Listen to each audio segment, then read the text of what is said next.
Welcome back to the Husker Big Red YouTube channel. I'm Chris Peterson, and joining me as always for this episode is Danny Gillette, my co-host, and we're back to talk about some spring football storylines as the Huskers are going to be getting underway with that next week. Also, the college basketball crown, that official selection is in for the Huskers, and we'll tell you why you should care about that and why this is a great opportunity for Nebraska basketball. And we will also take an early look at some of the transfer portal targets to know for Nebraska. There's a guy from Iowa who just hit the portal who would look great in the scarlet and cream. So we will touch on all that. Before we do, hit the like button, hit the subscribe button, get into the comment section. Danny, how are you doing on this Tuesday morning? I'm doing good. A lot of Nebraska news, and I can't believe we're halfway through March. And usually, there's an off season, but as far as college sports are nowadays, you have all this transfer portal news and all this off season news. So there really is no break anymore, and it's quite interesting to follow with some of the recent developments over the past couple of days. Yeah, there is no break in being a college sports fan. You know, it's 365 days a year, so it gives me something to pass my time with, something to Yeah. entertain myself with. But yeah, it's going to be a fun few weeks for Nebraska fans. We've got also the women's team selected to the NCAA tournament. They'll be getting underway on Friday. They got a 10 seed, so that's going to be exciting. They'll be playing Louisville on Thursday down in Fort Worth. So yeah, Amy Williams' squad in the tournament for a second straight season in the college basketball crown. I know a lot of Nebraska fans aren't thrilled about it, but I'll get into that why I think it's exciting. And frankly, Nebraska hasn't won. We talked about this, a postseason tournament since 1996. This is a great opportunity to end that streak. And I just want to see Bryce and these guys get 20 wins, get a trophy, and go out, not on top, but the best way that they possibly can. Better than losing, a game on their home floor the last time. So. Yeah, no, I mean, I'm kind of in the latter group of Husker fans, but I definitely understand why some would be excited as well. I do want to see these guys one more time, and honestly, I think it's a good opportunity when you talk about some of the guys coming back for next season. It's an opportunity to kind of have good momentum moving forward and continue to develop. Because I think, not to go far, Ted, down this rabbit hole, but I think some of these guys on the roster right now will have a chance to have major minutes and a major impact next fall. Yeah, for sure. And we're definitely going to talk about. We'll get into the crown. We'll talk about maybe some transfers who could be added to this roster. But first, because I know Nebraska fans are focused on football number one, let's talk about spring ball, which is going to be starting next week. And a lot of teams have already got underway this week. Some aren't starting until April. Nebraska will hit the field next week. Of course, no spring game, but that doesn't mean that that's really going to change as far as what this team is doing. They're going to be doing their practices. They're going to be doing all the same work, except that last scrimmage at the end of the season isn't, or the end of the spring isn't going to happen. But that's really more for fans. The players, I mean, everything's really what they're doing is going to be the same. So let's talk about some storylines going into this spring. So Danny, I mean, it can be anything, just kind of an open discussion, but what are some things that you're, kind of monitoring or what are you looking for this spring out of Nebraska football? Just from a production standpoint, I'm looking to see what the freshman wide receivers can do. I mean, we've talked about, how dynamic and explosive they can be. Cortez Mills, Isaiah Mosey. I mean, I'm not saying that they're going to come in and immediately start, but I'm very interested to see how they develop throughout the course of the spring, if they can make an impact on this offense. And, well, not if, but how much right now, because we know they're going to make an impact on this offense. And they're going to be able to be mentored by, a guy like Dane Key, who's a really, really good veteran receiver, if you will. I know veterans not really used in college football, but, I was watching some of his, highlights over the past couple of days, and man, he's a really good player. So I'm very curious to see how this wide receiver room shakes out, because I do think, we're at the point where the recruits are good enough and the commits are good enough to where they could play on the field right away. And that's not really a point that we've been at in recent memory, but now I think that the tide is starting to turn. Yeah, one thing I'm going to be keeping an eye on, in addition to the wide receivers, it's definitely going to be something I want to see as well. How does Dylan Raiola kind of mesh with some of these new guys, Dane Keene, Isaiah Hunter, Hardly Gilmore? How does Ja'Cory Barney fit into that? Isaiah Mosey, Cortez Mills, like you said, even Quinn Clark. Quinn Clark, I think, closed the season, his freshman season, pretty strong. Moved ahead of Malachi Coleman, obviously on the depth chart, which is part of the reason why Malachi ended up transferring, I think. So we'll see if he. Yeah.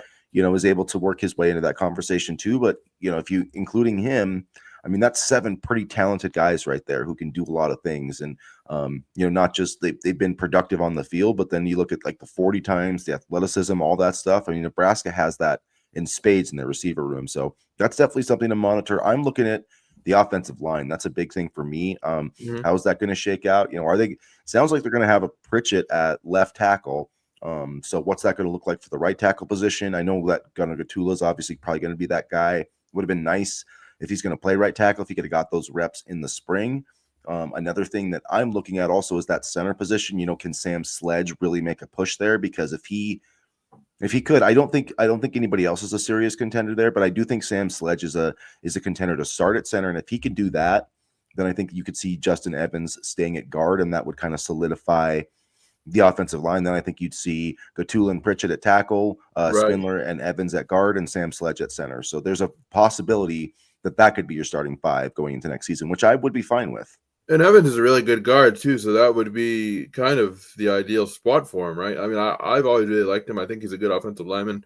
And then another thing I'm watching is, kind of where Andrew Marshall fits into the return game. We talked about Mike Eckler and his, special teams units have been very good in terms of the return game.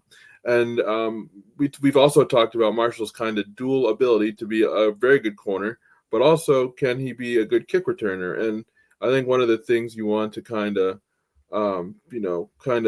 practice good habits with is returning the football on kickoffs and punt returns. So how they kind of incorporate not just Andrew Marshall, but the overall kick return game is something I'm going to watch, because that desperately needs to be a focus, in my opinion, moving forward. Yeah, and I've said this before, but I do think Andrew Marshall is one of the most underrated Yeah. transfer portal additions for Nebraska. I think he's going to play cornerback a lot better than people realize and make an impact, in the return game. So I'm just excited for Mike Eckler and to have some competence, on the special team. So that'll be, I know we're probably not going to hear a ton about that. We're not obviously going to get to see, the special teams, doing much with. I wouldn't imagine they would do a ton in the 7-on-7 stuff. Well, maybe they No. could. I don't know.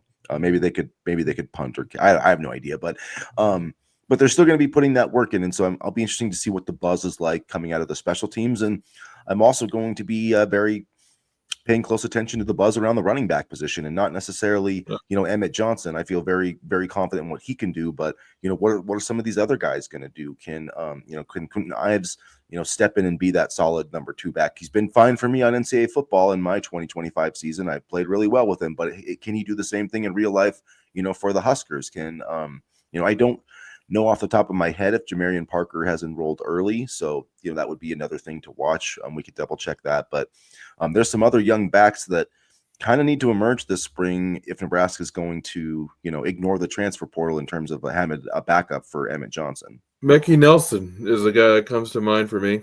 I don't know about you, but I've heard good things about him throughout the course of the months, and overall, just the chat around him has been positive. So he's a guy that needs to kind of emerge as a dependable back, I think, in the spring. I'm not sure what your feelings are on that.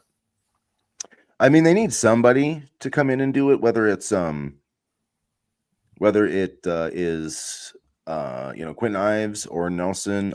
I've been checking this out, and Jamarian Parker did enroll early, so he's another guy that will be taking part in the spring. So, I mean, he is another person to mention in that. I really do believe that out of St. Louis, I mean, he was a 4-star running back. I think he's going to be one of the better commitments. I said in the past, he does remind me, his running style reminds me of Amon Green a little bit. So I'm not saying that he's going to be that, but I'm going to be paying close attention to see if we start hearing his name, because it would not surprise me, if he got into the mix early next season. I mean, we saw A.J. Allen when he was a freshman, looked pretty good, just had some injury issues. But if this guy could get out there, then maybe, with Parker and Ives and Nelson, maybe they feel good enough to not need to seek a portal in the run, a running back in the spring transfer window.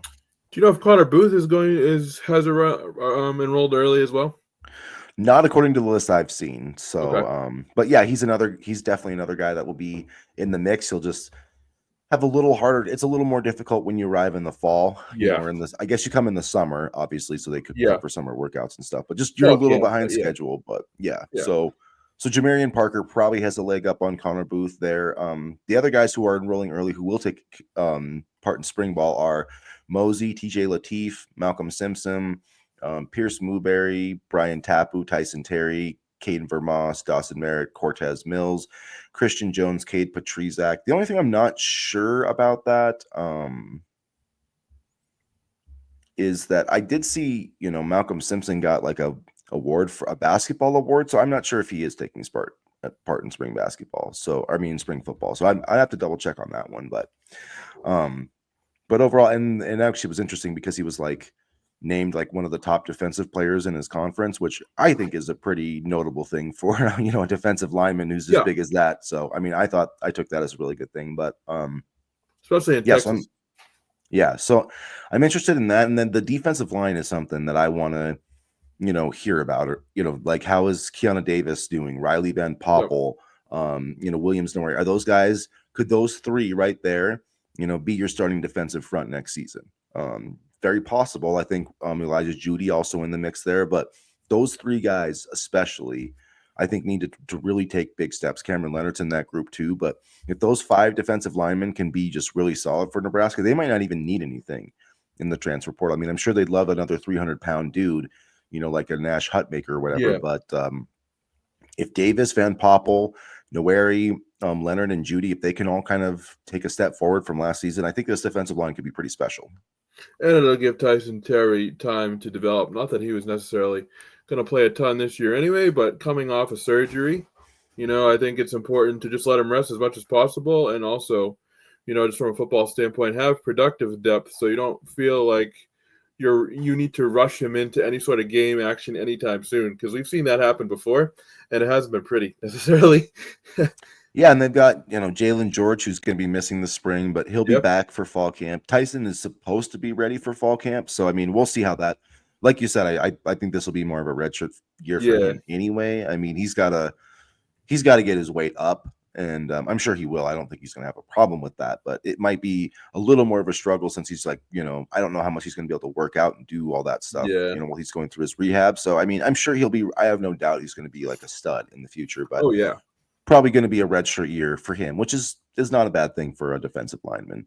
No, I mean, because I remember we were both kind of mystified last season at the redshirt year for Van Poppel, and now it looks like he's gotten a little bit bigger, and now he's going to take on a kind of bigger role. So, I think as much as it was frustrating at times last season, I think the redshirt year, as far as Van Poppel was concerned, was probably a smart thing in the long term, and I feel like it's going to be the same way for Terry too.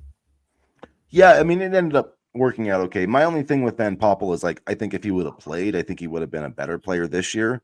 So, Yeah. I mean, and I think he could have helped the team last year too. I think they would have been a better. So, I mean, but regardless, I don't want to go back down that road.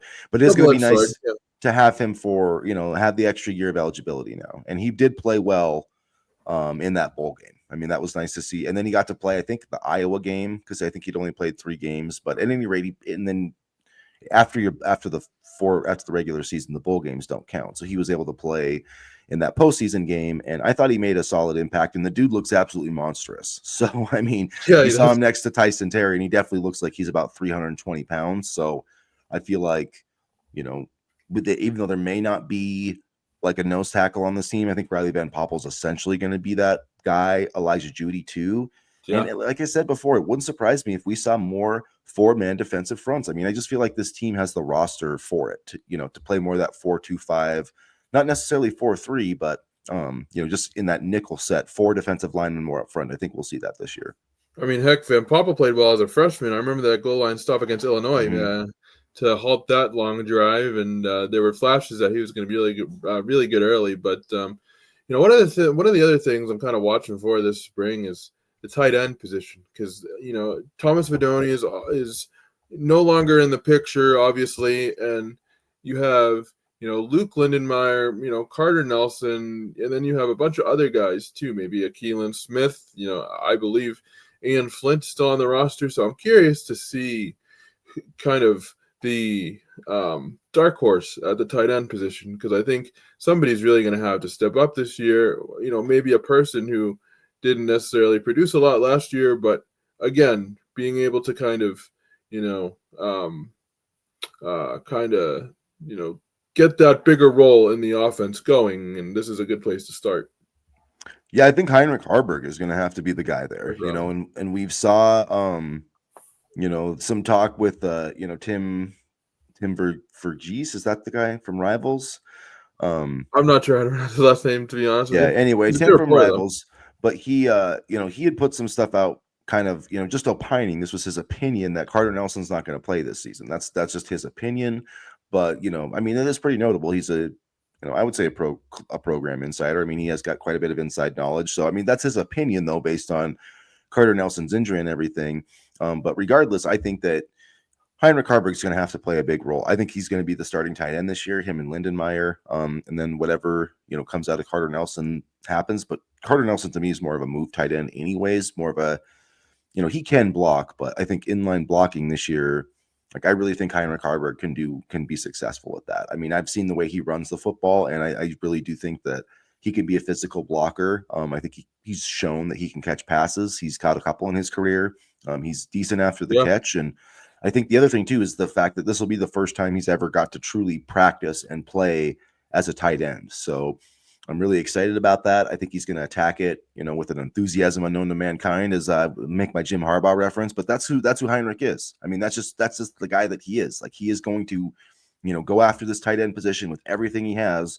And I mean, he could have transferred, he could have left this program, but he is one of those guys that loves Nebraska, and I'm really excited to see what he can do at tight end this year. So I know that is kind of a question mark, but I'm actually not that worried about it because I feel like Heinrich's going to be pretty solid there.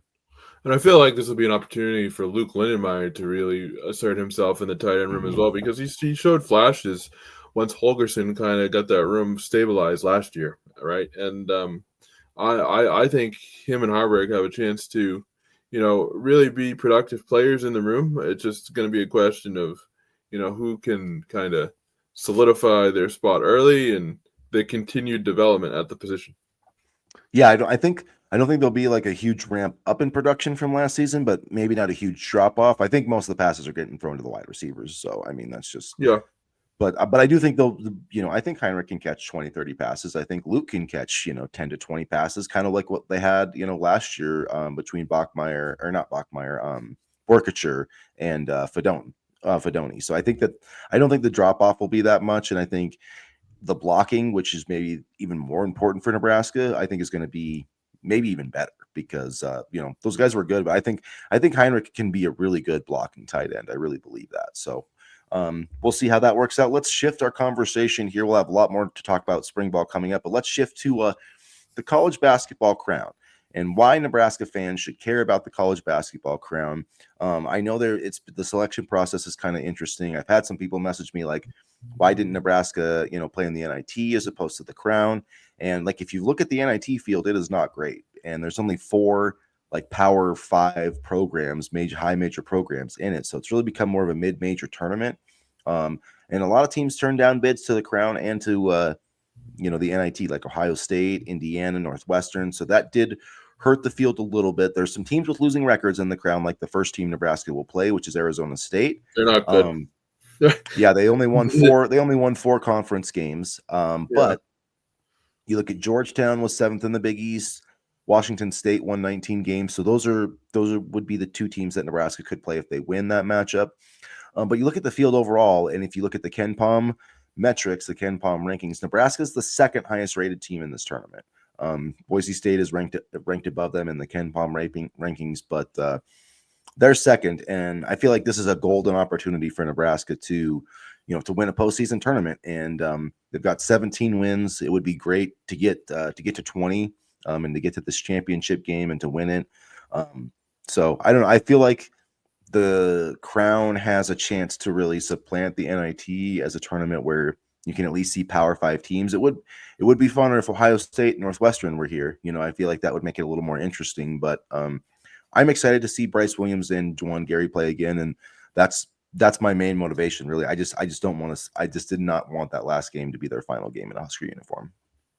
That's definitely understandable, and I definitely would want to see them play, a couple more times, or one more time, whatever it may be. I mean, but I'm with a lot of Husker fans, and it's hard for me to get excited about this tournament. I'll watch for sure. I'm not gonna be sitting here saying, "Oh, I won't watch," because I'll definitely watch. But it is hard. It is a little bit hard for me to get excited, especially when you look at not just the missed opportunities, but the amount of work that this team is going to need to put in just a couple weeks, honestly. So I am excited to see this group play one last time, and I do think it will be a chance for guys like Connor Essegian, Berkey, Boyka Tunsil, guys like that to really set the tone for next season. But we'll see what happens in this tournament, and it will give me a chance and us a chance to see Juwan Gary and, like you said, Bryce Williams one last time. So I have mixed feelings, but overall, I think this tournament shouldn't be too bad. Yeah, and I think it'll be. I think that the way that they have it formatted, and that they're playing it in Las Vegas, and like there's March 31st, you're gonna have 8 basketball games on that Monday or Tuesday, whatever that is. So you're gonna have 8 basketball games to watch, which I think will be. I mean, some of the matchups, I get that there's 4 teams in this tournament that have losing records. So I mean, like it is what it is. But you've also got a few teams that got 20 wins. In our side of the bracket, you've got Utah and Butler, George Washington and Boise State. So I mean, you could, if Nebraska is able to get past its part, you're probably looking at either Boise State, Utah, or Butler to get to the championship, and then Tulane, Oregon State. We saw them earlier. Cincinnati, they're some of the better teams. Villanova, USC are on the other side of the bracket. So I think I like the idea of this tournament, and I think it's going to be a good thing moving forward. Maybe it could be played a little bit earlier, would make it easier, like in terms of the transfer portal stuff. But I mean, it is what it is, and I just think. Well, I always equate it just to a bowl game, like a football bowl game Right, at this yeah. point. Yeah, in terms of transfer portal window. Yeah, so you need 7 guys, which I think Nebraska will be able to field a team, without much problem. And then, yeah, so I mean, I like it. I think it's, I think it would be good if, this became like a more of a, high major tournament. The NIT can become a mid-major tournament, and maybe we can get rid of some of these other ones because you still got, the CBI and the CIT. There's like a lot of college. There's like 5 postseason tournaments that don't get a ton of pub, but still, and I guess overall, this is just the second postseason berth under Fred Hoiberg, and which is a little different because maybe one thing I don't love about the Crown is that you can make it without being 500, but I think that part of that's just a reaction to some of these, power conferences where it's like some years you could be, like USC. I mean, USC is not a bad team. They play in a really difficult conference, and I feel like that's part of the reason why they have a losing record. So I don't know. I don't really hate it, but I mean, I don't love the idea of like a 5-7 team making a bowl game, but I mean, it is what it is. The fact that the fact that a one of, I don't know, 5 postseason basketball tournament that's not the NIT or the NCAA tournament is a second postseason berth under Fred Hoiberg is part of a bigger issue. But that's it is what it is. I feel like, and I guess we could kind of shift into this now. Nebraska is going to have to pony up the money if they want to field a competitive team next year. Yeah, absolutely. The transfer portal is going to be huge for the Huskers, like it always is. I mean, they're just a transfer portal team. They have made some more. They're trying to do some more with recruits, but it just is what it is. They're not going to have the money really to do that. But one name and to Fred know. doesn't like to do it, honestly. Let's be real here. Fred doesn't like to recruit, and he's been very clear on that from day one. Yeah, I mean, I think it's just hard where they're at. Yeah, but that's fair. I mean, I don't know. And with the I mean, it's the same thing with if you want to recruit top 50 players, like you need money. You need a lot of money, and you need to. And Nebraska's not really a place that's known for doing that. So, like in developing players, I mean, they did get Janowski, which I thought was a good pickup. Yeah. We'll see how it goes. I do think it's a delicate balance you have to kind of thread between the portal and high school recruiting. But one name I think that's going to be interesting that Nebraska should be in on is Price Sanford from Iowa. Just entered the portal. 6'7", the dude can shoot. We know that. We know what his brother can do, but he averaged 1.7 3-point field goals per game last year and shot 40% from 3. Doesn't rebound the ball that well, but Nebraska could really use, a floor spacer like that. To me, he seems like a guy who could plug and play for, Bryce Williams or Juwan Gary. Not a similar type of player, but a guy who could really upgrade the 3-point shooting, and getting a Big Ten starter I think would be a great idea. And then Nebraska was very involved in his recruitment. I mean, he was a priority for the Huskers as a high school recruit, so there's a relationship there, and it makes a lot of sense to me. I don't know if he is going to be interested in Nebraska, but that's one player that I would target if I was Fred Hoiberg. Yeah, I would definitely, because when you look at the Fred Hoiberg offense, a lot of it relies on the 3-point shooting, and a lot of it relies on spacing in terms of the floor. And I think in the Big Ten now, you almost need like 2 or 3 good 3-point shooters on the roster, and Sanford would definitely be one of them. Then you would have Sanford, Asijan, that's 2, because I believe that Asijan could be a very consistent and good 3-point shooter. And then, so if you got Sanford, you got Asijan, I feel like that could help take care of the 3-point production, for next season.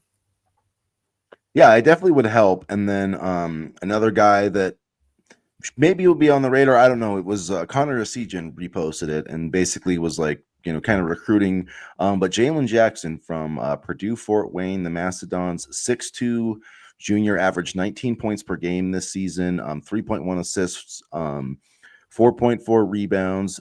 Not a great 3-point shooter, but kind of a scoring point guard, a facilitator, and that's something Nebraska desperately needs. They need somebody who can take that, some of the volume of Bryce Williams. I mean, Bryce Williams was his usage was really high, and so they're going to need a high usage player to kind of fill that role. And this guy, could definitely be that next season for Nebraska. So his team was very close to making the NCAA tournament. They got to their league tournament championship and lost. So he's already entered the portal, averaged over 15 points a game last season as well, or 2 years ago, I should say. So Jalen Jackson might be a guy in the transfer portal. 49% last season from the field, 48% 2 years ago. And actually 2 years ago, he shot 41% from 3. So last year he shot a higher volume. Percentage wasn't as good, but this would be a guy that, I mean, Nebraska could really use an impact guard, and they didn't really have one on this team. They had Williams. I guess you could say that Bryce Williams was kind of a guard. I'd consider him more of a wing, but it would be great to have a dynamic scoring guy in the backcourt who can handle the ball and just do all that stuff. Yeah, absolutely, because they haven't really had like a good point guard in quite some time. I mean, it seems like we've been searching for a point guard, for quite a while. And, when you look at the transfer portal, and when you look at what this team needs, volume scorers are something that they're going to need desperately.